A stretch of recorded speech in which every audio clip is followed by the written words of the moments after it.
In the last episode of Lest We Forget, we learned the story of how the families of the Washington, New Hampshire church were convinced regarding the biblical seventh-day Sabbath.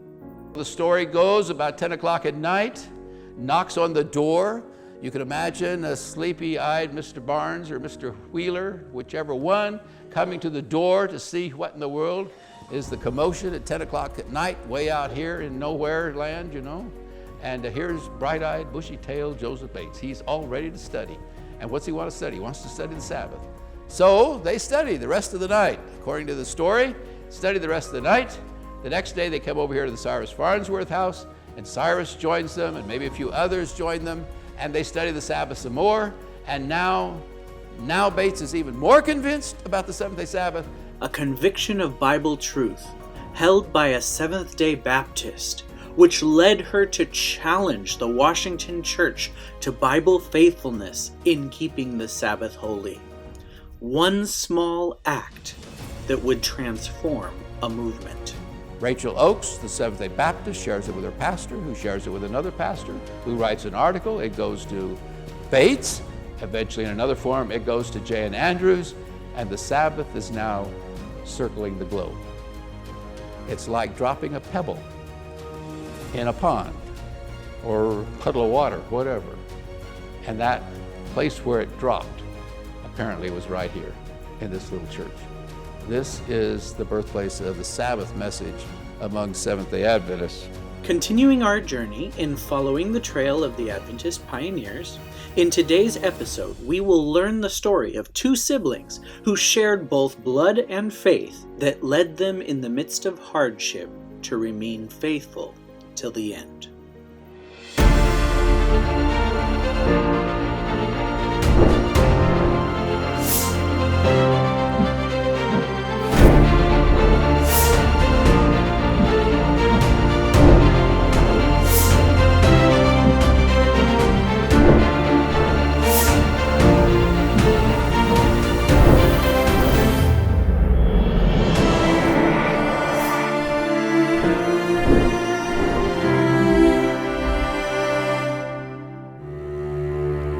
No one enjoys going through hard times, yet they come to all of us in various ways.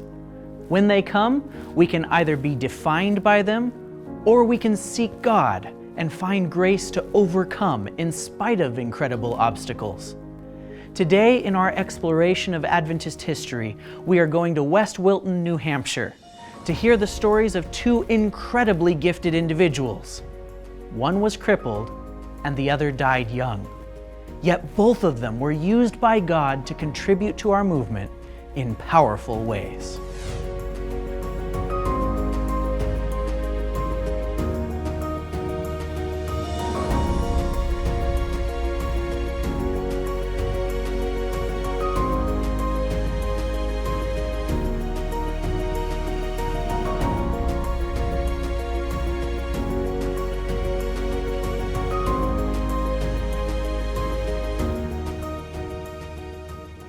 You're going to see a number of rock walls. Up here in New England, they are unique and they're important because unlike much of the country where when you buy a piece of property, they survey it and they line it out and that's your lot, up here your lot follows the rock wall. So if there's jogs in the rock wall, that's your property line. So rock walls, which were of course the rocks that were brought up from the ground every spring and during the thaw and were piled up, they had a dual purpose. One was to get them out of the way because most of these trees were not here 150 years ago. This was all cleared land because they did farming in a lot of these areas. Then as the country moved west and they got the broad open plains out through Iowa and Nebraska and all, while a lot of these people moved west where they didn't have to mess with all these rocks and cutting down all these trees. So you're seeing secondary growth, number one, but number two, the rock walls still stay. And if you buy a piece of property here, as I say, that's your property line. Our William Miller farm, we have some rock walls on it, and there's jogs in the rock walls, and that's where our property line follows those rock walls. So notice the rock walls, because that's a unique feature of this part of the United States. And also notice how isolated we are. As I mentioned earlier, the pioneers were isolated. We talk sometimes about their isolation, but it's very hard for most of us who are living in cities to really understand how isolated they were. And they would be scattered here and there, be a family here and a family there. And if they were fortunate, a minister might come through once or twice a year and have preaching. And other than that, their main contact with the central organization, if there was such in those days, was through the paper, the Review and Herald. We'll talk a little bit more about that when we get up to Uriah Smith's birthplace. But just picture think in your mind about the things you've read about how isolated our early pioneers were, and I'm talking now in the late 40s, 50s, maybe even into the early 1860s. You'll get some idea as we turn off of this paved road and onto a dirt road. So it's about as authentic as we can get, except that you're not in a horse and buggy. Rocks, symbols of durability, strength, and permanence. Just as the rock walls of New England today remain as landmarks of ownership, so God can take drifting people and place them solidly in His plan. Two such individuals are the subjects of today's episode. Two siblings who faced unique challenges in the call to follow Jesus. These stories chronicle their journey of transformation to become solid as rocks, steadfast to the end. Uriah Smith, and for those that don't remember what he looked like, and his older sister Annie, was born in 1828. They grew up in this house, which was a stagecoach inn, or an inn.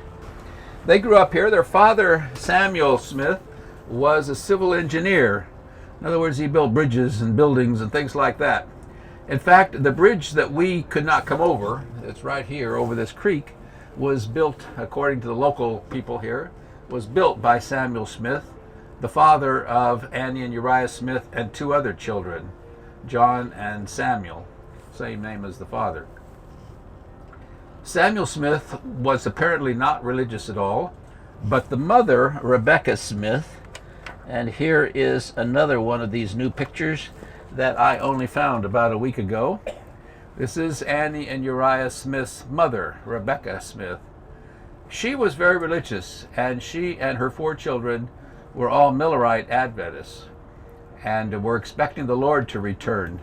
Uriah Smith recalled a meeting that they went to not too far from here, the night, I should say, before October 22, 1844. So the Millerites in this area were having a meeting somewhere around here in a tent, and some ruffians came along, and he described how these ruffians stood outside the tent and tried to throw rocks inside the tent and hit the lanterns, the glass in the lanterns, to try to extinguish the candles that were burning. And once they started doing that, then somebody got another idea, and that was to cut the ropes on the tent. And so they did that, and the poor Millerites inside were trying to still have their meeting when these hoodlums or ruffians or whatever you want to call them were having their fun. And once they got the tent lowered down, then he said they found a poor scared hog, lifted up the edge of the tent and shoved this squealing hog in underneath. And he said you could imagine with this hog squealing and the people trying to get out from under this tent and all, it was not very good. Sometimes we don't stop to realize what those Millerites went through. We talk about them, oh, they had some trouble, but when you find some of these accounts by people that actually were in meetings, like Uriah Smith remembered being a boy, and this happening the night before October 22, why, it helps bring life to some of the challenges that they faced, believing that the Lord was coming, in that case, the very next day. Now, Uriah Smith, when he was about 4, had something happen to his leg, and it festered, some kind of a sore on his leg, and it festered for the next 8 years until 1844, when he was 12, and the physician examining it decided that if Uriah Smith did not have it amputated, he would die. So they got the physician that had the best reputation for being able to saw off limbs in the shortest length of time, and his name was Dr. Amos Twitchell. Here's a picture of Dr. Twitchell. And Twitchell. Yes, it's an interesting name considering that he was a very eminent physician. By the way, he was noted as being one of the best physicians up in this part of New England at the time. He was very well respected, Dr. Twitchell. So they didn't just get any old person to come saw the limb off. It only took him about 20 minutes to saw the limb off with no anesthetic. Remember, back in those days, no anesthesia. They held you down, and I don't know what they did to try to give you something for pain, but this was quite a gruesome situation. Anyway, it healed up, and which again, what they didn't know anything about germs or anything, their sterilization, so a lot of people died from the treatment. But in this case, Uriah Smith survived.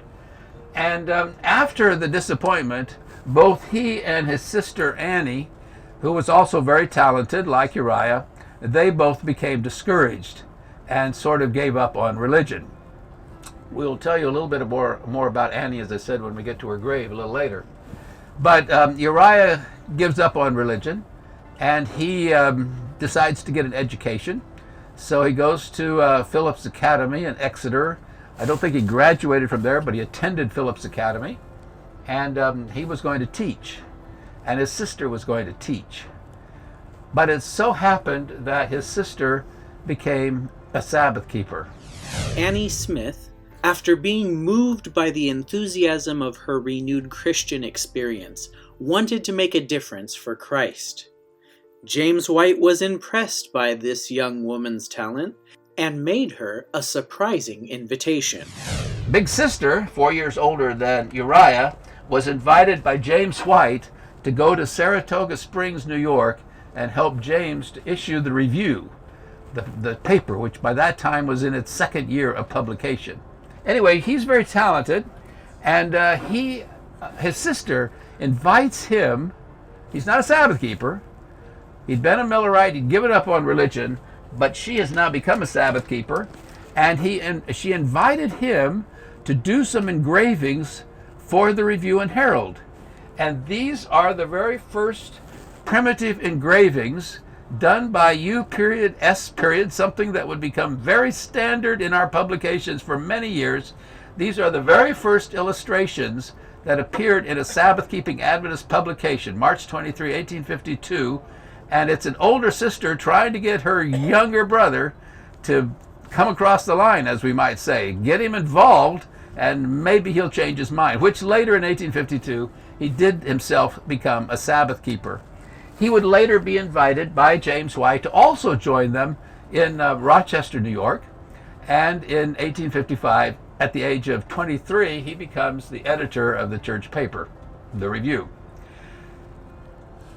For the next, I don't know how many years, those initials, U.S., at the bottom of articles and editorials in the Review, they were what really bound this church together.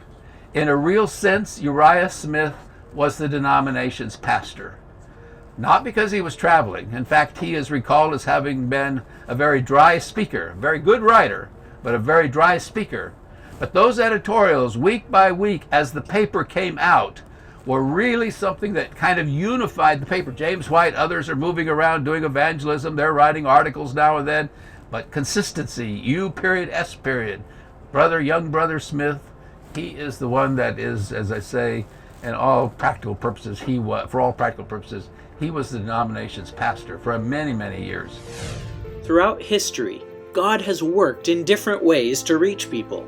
For Annie Smith to move from the position of unbelief after being disappointed when Christ did not return on October 22, to becoming an Adventist missionary, would take a significant shift.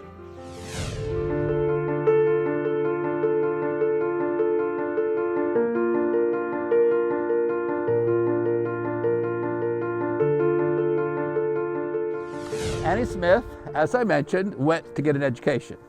Annie Smith also wrote poetry. She was an artist, and I have a picture, sort of primitive art, but this is a cat that she engraved, and she did other artwork, but she also wrote poems. secular poems for journals of that time. The only ones that I've actually found are several in the Lady's Wreath, a publication of the early 1850s. But she is also supposed to have written poems that showed up in another journal called The Odd Fellow, which I have never been able to find, I've never seen. Now, Annie was wanting to get an education like her brother, and so she went to Boston to a female seminary, and she also took some art classes and all. And the story is that while she was there trying to do an outline of the skyline of Boston, she strained her eyes, and she could not, she was having difficulty seeing. Now, a short time before this, she had given her heart to the Lord, or about the same time, she had given her heart to the Lord. The story, if I didn't believe the people that were involved, the pioneers that told the story, it was almost impossible to believe. The story goes like this. Joseph Bates, our friend that goes everywhere, as I mentioned when we were talking about Bates, traveled everywhere, came through this area, West Wilton, came to Rebecca Smith, the mother whose picture I just found recently and I showed you already. Rebecca Smith, and she talks to Elder Bates about her two children, especially her two children, Uriah and Annie, who had been religious but were no longer religiously inclined. She's very concerned about their souls, as any parent would be. She talks to Bates and finds out that Joseph Bates is going from this area down to Boston.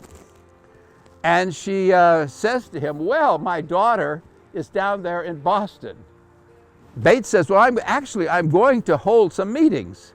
Now, where is she going to hold meetings? In the home of Elizabeth Temple. Now, who is Sister Temple? Well, again, in some recent research that has been done by Ron Grable, it has been discovered that this lady actually claimed for a while, I don't know if she ever had a medical degree, but claimed to be a physician. She had remedies, home remedies. I've got 2 or 3 medical jars now that have Mrs. Elizabeth Temple in Boston on them. That she was, for many years, she was a Sabbath-keeper and apparently quite a prominent early believer in Boston. So Rebecca Smith says to Joseph Bates, when you get down there, would you invite my daughter to your meetings? And Elder Bates is reported to have said, well, she doesn't know me. I've never met your daughter. If you would write to your daughter, tell her about the meetings, invite her to the meetings, maybe because mother asked, she will come. And so that was the agreement. Rebecca Smith writes to Annie, and Annie thinks she knows where the address is where this Sister Temple lives. Now, here comes the incredible part of the story. The night before the meeting was to begin, Annie Smith has a dream. In the dream, she sees herself coming into a meeting late. She looks around. There is only one chair. That seat is right next to the door where she came in. She sat down in that seat and she saw a man speaking. And some way it was indicated to her in her dream that what he was saying was truth. That same night, Joseph Bates had exactly the same dream, but from the opposite side of the room. He sees a young lady coming in late, looking around. There is one seat. She sits down in that chair, and it was indicated to him in the dream that he should change his topic from whatever he was preaching on and preach on the heavenly sanctuary. Now, as I said, Annie thought she knew where the address was. She leaves what she thinks is plenty of time to get to Sister Temple's house, but she gets lost on the way. And by the time she gets there, the meeting is in progress. She looks around. There's one chair. She sits in that one chair. The same man she'd seen in her dream the night before is speaking. Joseph Bates sees the young girl that he had seen in his dream the night before, and he changes the topic of his sermon in mid-sermon. Now, you've already discovered I have kind of a crazy way of looking at these things, so I have often wondered when I tell this story, I wonder if anybody besides Joseph Bates knew he'd changed topics in the middle of his sermon. But he begins to preach about the heavenly sanctuary. When they get through, as you can imagine, they have much to talk about. And within just a few short days or weeks, Annie Smith becomes a Sabbath-keeper. Coincidence? Does that word even exist when God is working? Or would it be better to use the word purpose? Annie needed more than to hear a sermon. She needed to be impacted. And so God reached her through a dream. The journey of this promising woman, who was full of talent, however, would not be very long. Her religious experience comes back that she'd had before, and she becomes a Sabbath-keeper. Now, as I mentioned, she's had some poems printed in various papers, secular papers. So when James White, up in Saratoga Springs, New York, hears about Annie having converted to the Sabbath and knows that it's Rebecca Smith's daughter, he invites Annie to come help him publish the paper. She says, I can't because of this experience that I mentioned with her eye trouble. He said, come anyway, we'll pray for you. And so Annie goes and joins this fledgling little group of mostly teenagers and early 20s year olds to start bringing out our paper back there in 1851. She will continue on from Saratoga Springs the next year. She will go to Rochester with the Whites and the others as the group just enlarged a little bit. By this time, also Uriah has become a Sabbath-keeper. So he will join them there in Rochester. In fact, the living conditions in Rochester were so primitive that Ellen White talks about how they had no two bedsteads alike, and they had no chairs alike, and the bedsteads had problems, and the food was terrible, and they had to eat turnips instead of potatoes, and this kind of thing. And Uriah Smith is quoted as having said, this young guy, 21 years old or whatever, he's quoted as having said that he doesn't mind eating beans 365 days in succession, but if it became part of a regular diet, he would protest. So, I mean, they had to have a good sense of humor in those early days also there. But they're young people, and they're enthused. The Lord's coming, and as they see this little fledgling, what became the Adventist church movement beginning, they're part of it, and they're excited about it. Now, Annie is there. There's a couple of people that joined. One is that joined the group there. One is Nathaniel White, James White's brother. Anna White came also. Nathaniel White had tuberculosis. And before too long, he dies of tuberculosis. Anna White, James White's sister, contracts tuberculosis from her brother, and he dies. Every time one of these young people died, Annie Smith would write a little poem about them, and it would be printed with their obituary in those early issues of the Review. By 1854, Annie Smith herself is coughing, and she has contracted tuberculosis. She comes home here to where her mother was living. Remember, her father has died in 1852, so her mother is a widow. Annie comes back to this area, and she wants to collect the poems that she's written.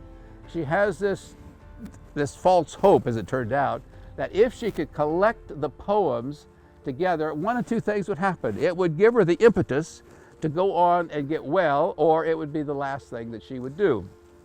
She also goes to a water cure, trying to get her health back, etc. But she is here. Uriah, her brother, comes from Rochester to this area. We don't know for sure where the mother was living by this time, since the father has died. But he comes to wherever his mother and his sister are, and helps his sister get her poems all ready for publication. He also brings a woodcut. Now, as I mentioned, Uriah was an artist, Annie's an artist. He brings along a little woodcut of a peony flower. Peonies were Annie's favorite flowers. And he promised his sister that when her book came out, whether she was still living or not, he would make certain that that flower, that woodcut, her favorite flower, was in that book. She did not live to see her book a poem. She died in 1855, but I have a copy of it here for you to see. And what do you see on the title page? A woodcut. Now, the book itself is rare, let's face it. Most Adventists have never seen the book. If they have seen the book, they have not paid probably any attention to that little primitive woodcut on the title page. But I'm telling you the rest of the story.